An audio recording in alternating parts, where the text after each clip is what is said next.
Hey guys, welcome back to my channel. So today I will be showing you guys how I made these cute desserts for my daughter's birthday.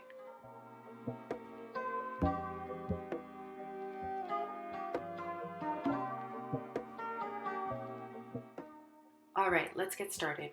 I already have an in-depth video on how I made cake pops, which I will be putting the video link in the description below, but this part is just leading to how I designed the cake pops.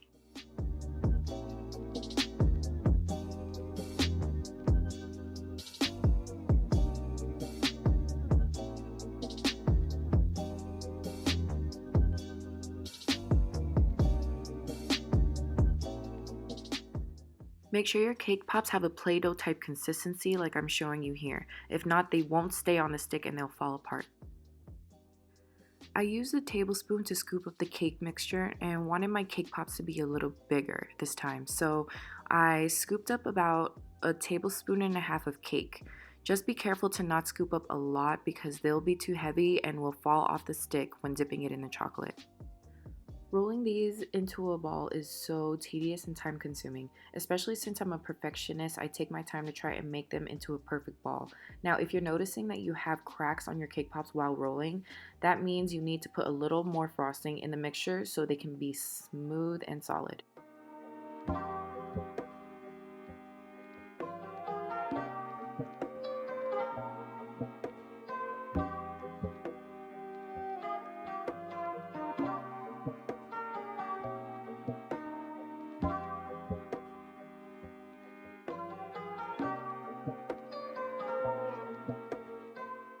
So I had two designs for my daughter's cake pops, which were the elephants and this design right here I'm about to show. If you guys haven't noticed yet, her color theme was gray, white, and baby pink. Look at Saray over here being nosy. But anyways, I got these sprinkles from Michael's. Right here, I'm showing you the bootleg professional way of piping. I use a small Ziploc bag, put the melted chocolate in there, and cut a tiny hole. I show the process on how I did it later on in the video. So this is where your creative juices come out. When doing this design, you can put as many or as little of these swirls as you want, and you can sprinkle edible glitter on them like I did, or just leave it like that. It's up to you. Regardless, they'll come out super cute.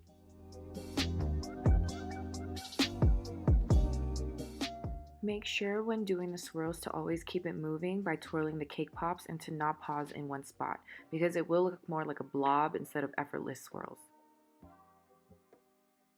So I got these cute little bags from Michael's and they came with these little silver tie thingies. I forgot what they're called, but anyways, I used those to tie some of the bags and also ribbon to give it more of a diverse design. Alright, now on to the elephant cake pops.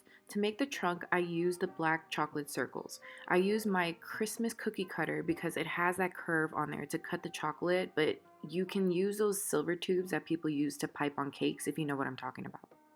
They didn't have gray chocolate melts anywhere, so I had to make it myself. So I mixed white chocolate with the rest of the black chocolate from the scraps that I made with the trunk and melted it.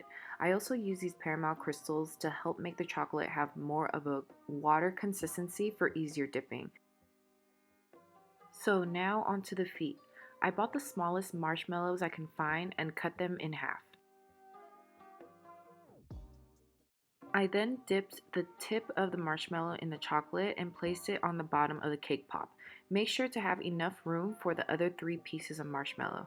This is why I wanted the cake pops to be a tiny bit bigger because I knew all 4 marshmallows won't be able to fit on the bottom if they were any smaller.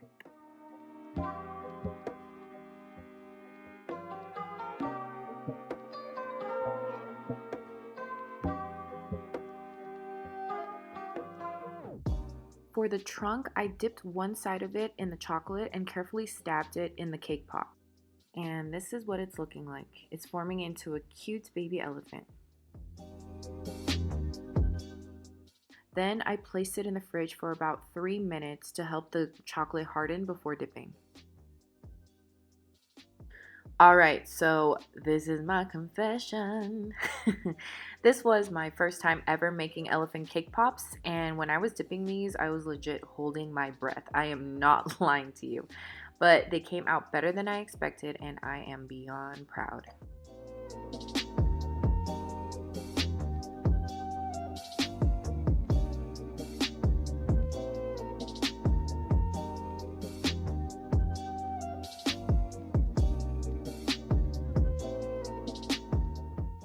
So dipping them wasn't the hardest thing. The challenge was trying to tap off the excess chocolate off of the cake pops without having them fall off of the stick.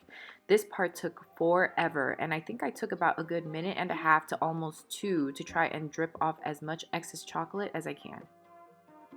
So once you're done with that, you have to work kind of fast to try and start putting the ears on before the chocolate hardens. The chocolate melts that I get from Michael's are already shaped like circles, so all you have to do is place it where you want and boom, you got ears.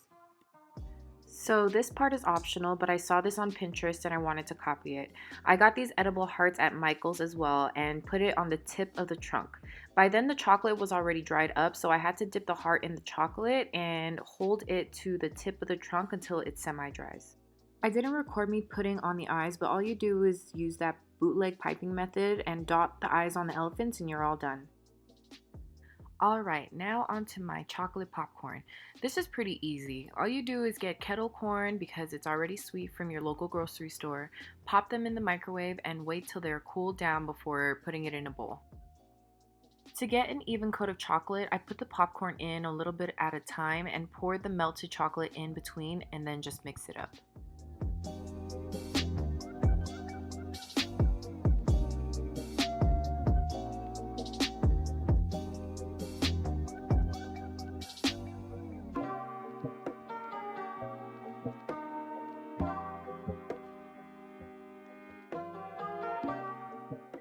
This part is optional. I used the edible pink glitter from earlier to jazz it up a bit, but you can add whatever you want in it, like nuts or M&Ms, etc. After I was all done mixing, I used a baking sheet and used wax paper for less mess. Also, the cool thing about this is that the chocolate captures the loose kernels at the bottom. It doesn't capture all of it, but hey, beggars can't be choosers. So I went ahead and did pink chocolate popcorn, and the process is the same exact thing. I also use the same bowl when I mix the white chocolate, which is still absolutely fine. Chocolate is chocolate. Plus, I already had a bunch of dishes to do, so I'm not trying to add more to that collection.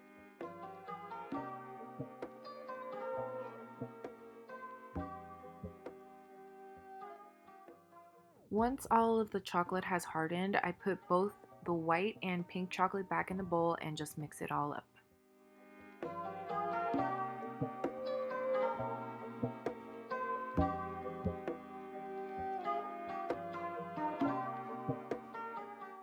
I bought these bags from Michael's and I evenly put the popcorn in bags, tied them up, and all done.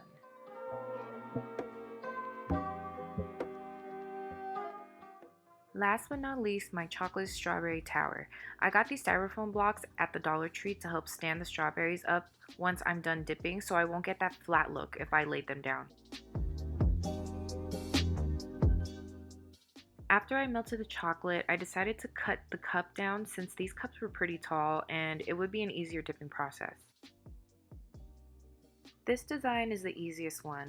I got the silver edible glitter from Michael's, of course, dipped the strawberry in the chocolate, sprinkled the glitter, and already done.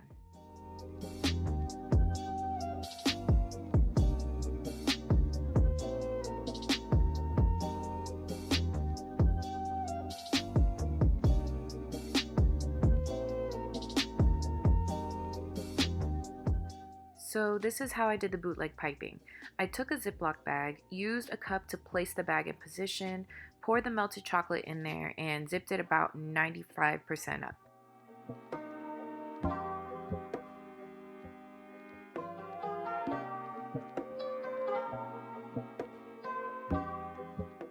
You take the little tip from the bag and snip a tiny hole with scissors.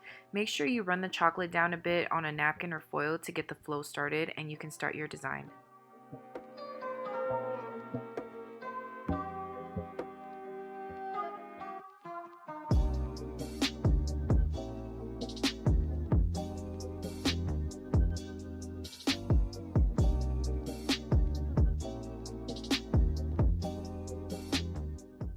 I got this plastic plate from Dollar Tree and I got this cone from Amazon for like $4.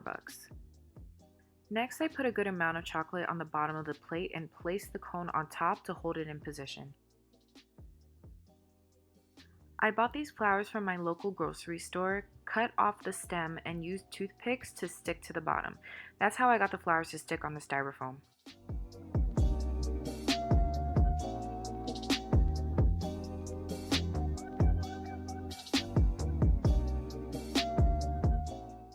I wasn't able to record me doing the whole tower because my camera died, but basically just be creative. Stick the flowers and strawberries wherever you want. You can also add things like candy, cookies, and or macaroons on there as well. And there you have it. It's definitely time consuming, but also easy to do. The end result is absolutely worth it. My guests enjoyed everything and we walked out with no leftovers. If you made it to the end of this video, thank you so much and I'll see you on my next video. Bye!